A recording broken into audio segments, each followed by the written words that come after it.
Hello everyone. Today, me, Ashraf and Shami will be analyzing one of the most severe cybersecurity breaches to ever hit the corporate communications system, the 2021 Microsoft Exchange server data breach, orchestrated by a global threat group known as Hafnium.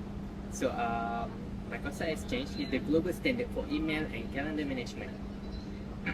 In early 2021, state-sponsored attackers exploited unknown flaws in this system to bypass authentication, compromising hundreds of thousands of organizations worldwide.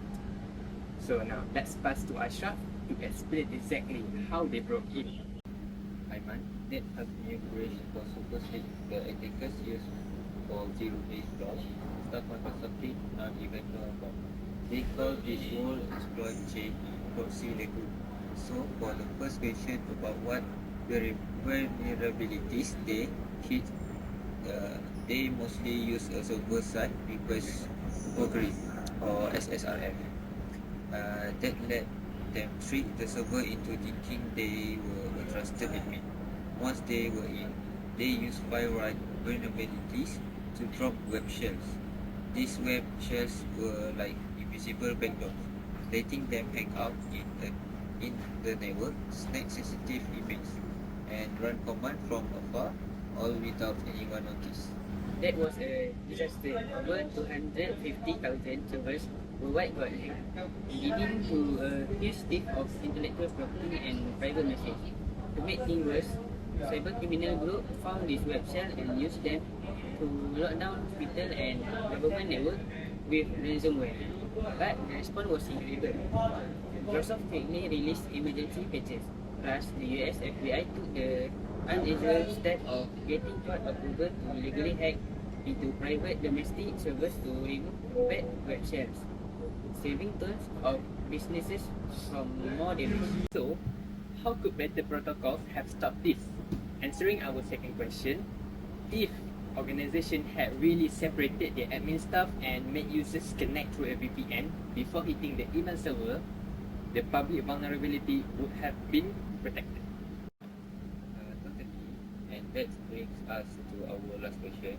How do we find a good middle ground between being able to communicate easily and being secure? The answer is zero trust architecture. You let employees get to their emails from anywhere, but you put in conditional access. The system always checks who the user is with multi-factor authentication and looks at the device health before letting them into the communication system. To answer our third question regarding employee awareness, while normal employees could stop a zero-day attack, IT staff awareness is critical. Thousands of servers were breached simply because IT administrators were too slow to apply Microsoft emergency patches. Training IT staff on rapid incident response is vital. In conclusion, the new breach proved that simply setting up a firewall is no longer enough to protect communication system.